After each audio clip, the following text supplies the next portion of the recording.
I was going to change my shirt for this recap, but no. Hey, what's up? I'm Shamiriel. Thank you for stopping by. We are here to recap, and just like that, the Sex and the City reboot. We're doing episode 8, Bewitched, Bothered, and Bewildered. Che is speaking at an equality rally. Miranda's in the crowd. She sees Brady, her son, and his girlfriend in the crowd. For once, they're not in her home having sex. She sees them, they don't see her, so she skulks away to make sure that they don't see her. Che is on stage, so obviously she sees Miranda where she's supposed to be, and then she sees Miranda skulking away. Of course, she brings it up, and Miranda's like, I didn't want my son to see me. And Che's like, he doesn't know about me, and Miranda goes, he doesn't know about me. And then it's a whole thing because Che thinks that Miranda is in an open marriage because, they've been messing around. And Miranda's like, I never said that I wasn't in an open marriage. And it's just a whole bunch of, it's a mess. It's a whole bunch of confusion. And Che says that she's not a homewrecker, or I'm sorry, Che says, I don't know how to say it right. Che isn't a homewrecker. How about that? And they are not going to get they're not going to get naked with Miranda anymore until she figures out her life, is the moral of the story. So now Miranda she's in a conundrum because, she's very much infatuated, and let her tell it, in love with Che. So she has to figure out what she's doing. Carrie is going through some of her old clothes. Seema comes over with sushi. Carrie shows her an amazing dress that you probably remember from the show. I don't know why I thought that Alexander Petrovsky gave her that dress. He didn't, but I thought he did. He gave her a different dress. It doesn't matter. Point is, Seema's there. She wants to go outside to smoke. Carrie's like, okay, you can smoke, but not in here. You got to go outside. I'll sit outside with you on my stoop. But Carrie's downstairs neighbor is on the stoop. So I think it's kind of weird how she seems to have this desire to not appear old and ornery to her neighbor. She wants to appear, cool and hip. Do people say hip? Whatever. She doesn't want to appear the age that she is to this neighbor that she thinks is so cool. I think maybe because she maybe sees some of herself in this neighbor. I don't know, but I thought it was really weird how she's like, we'll get into that. She just wants to impress her, and I just think it's weird.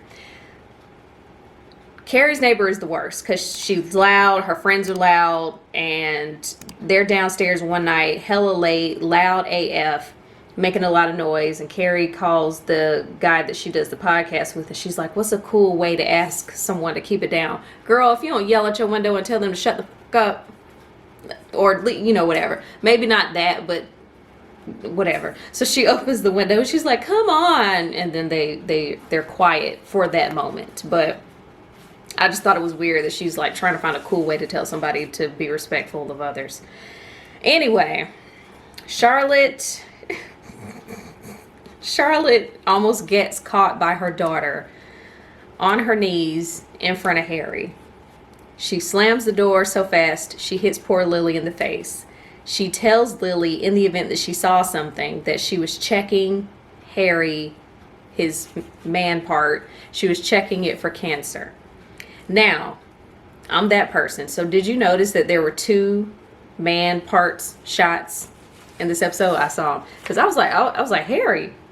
And then we saw another one that wasn't impressive. Anyway, so, yes, so we see 2 peens this episode. We later find out that Lily never saw anything, and she legit thought that Charlotte was checking Harry for cancer. The neighbor that Carrie so desperately wants to impress comes upstairs, and she apologizes for being loud. And we later learn that she's a jewelry designer. Okay, Miranda, Charlotte, and Carrie are at dinner. Miranda tells them that she's going to tell Steve that she wants a divorce. So that whole conversation happens. But she has yet to talk to Che. So she goes to Che's job. And she wants to know, before I blow up my world, do you like me as much as I like you? Is it reciprocal? Where's the reciprocity? And Che is like, I'm totally in love with you. And I don't know. I mean, it's a show, so I don't know why I'm over here trying to associate logic to people. But I guess people do fall in love after messing around once and only knowing each other for a couple months. I guess that's what I'm sounding real cynical right now. So anyway, Che says that she does feel the same, or that they do feel the same way about Miranda. I'm working on my pronouns, y'all. So they are in love with Miranda. Che says that they can't give her anything traditional. Red flag. That should tell you everything you need to know right there. What does that even... Well, we know what that means. That means, to me, that meant you're not the only one. What was his name? Sam... I know I'm not the only one. That guy. That's what that said to me when Che said, I can't give you anything traditional. I was like, Miranda, you in danger, girl. I cracked myself up. Okay. So then Charlotte is trying to see why. Oh, I was like, what? I don't even know what my own notes say. I already kind of mentioned this. Charlotte is trying to CYA with Lily because we want to know, did she see her mother in front of her niece, in front of her father? As I said, we learned that she didn't. But we do learn that Lily has a secret Instagram account where she is wearing semi-scantily clad clothes, and that's like a whole thing because Charlotte thought that she was aware of her daughter's social media activity, and clearly she's not. You gotta be on your toes with these kids nowadays.